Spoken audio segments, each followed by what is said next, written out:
My story begins when I was living in Brooklyn, New York, and I had recently moved back from living in Brazil with an organization called Heart's Home, really living in poverty for a year and a half, taking care of abandoned children. And I was a 24-year-old. I had so much hope for all of the world. And I came to Brooklyn and kind of expected God to deliver me this really wonderful life. I thought I would get married and have kids and be a school teacher and be happy. And what greeted me coming back was darkness and depression. I wasn't finding this fulfillment.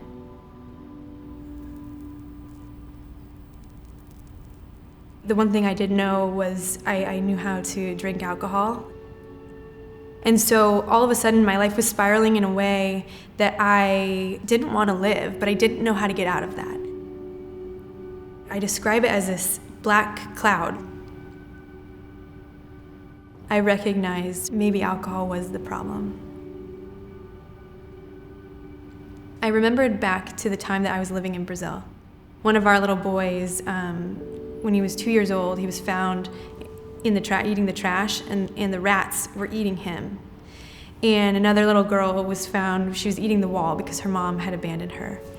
And I used an arts-based education to draw them out of themselves. And I saw as I put paintbrushes in their hands and gave them a space to express themselves, that they really started to come out of themselves, to really find joy, and they laughed. And so I thought to myself, maybe I need something creative to do myself.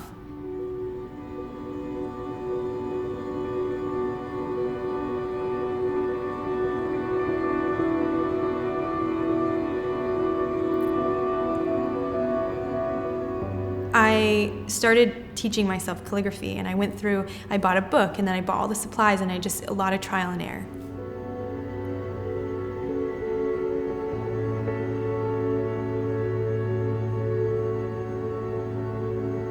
I was going to daily mass again and just asking God, what in the world do you want of me? What do you want me to do? How am I supposed to serve? How do I make enough money to live? I had this feeling one day, if I just put all the time I'm spending looking for a job into my design work, maybe I could make enough money.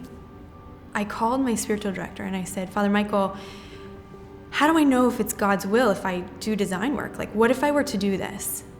And he laughed and he said, oh, Erica, God's will is just for you to love. So can you love in your art?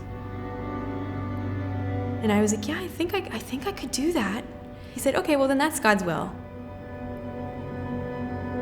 There was a lot of anxiety that came with it, and I was like, oh my God, I don't know if I'm doing the right thing. So once again, Father Michael, brilliant Father Michael, said to me, he said, Erica, who is your boss? And I was like, well, I am my own boss. And he said, you're not your own boss, God is your boss. So it turned into me getting on my knees and asking for more work.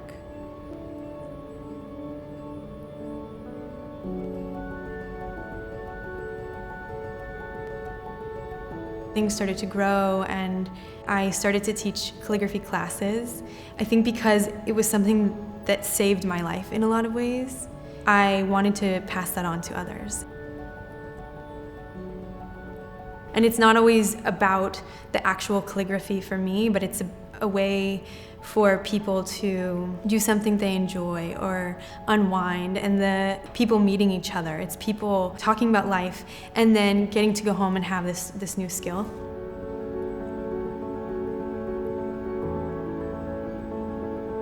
Before I left for Brazil, in my orientation, they said, your only job there is to be a heart, nothing but a heart. How do you live that same mission that I lived in the slums of Brazil, in Brooklyn, or in my job, or with my friends?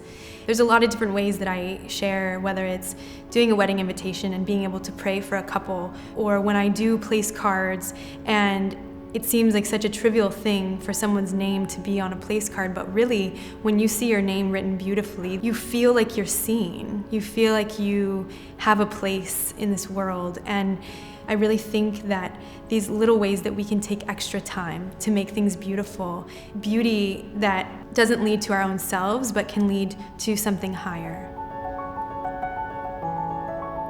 I know that when I am in any moment of coming back into the darkness or the depression or wanting to fall into addiction, the thing that draws me out is creating beauty, experiencing beauty, being with others in beauty.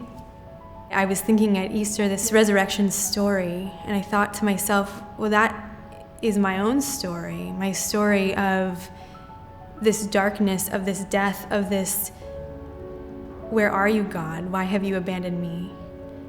And then him showing up and scooping me up and creating this light and this joy with my life. There's a really beautiful metaphor in an Eastern culture where they don't throw away the broken pieces of something. They take the pieces and they fill them with gold.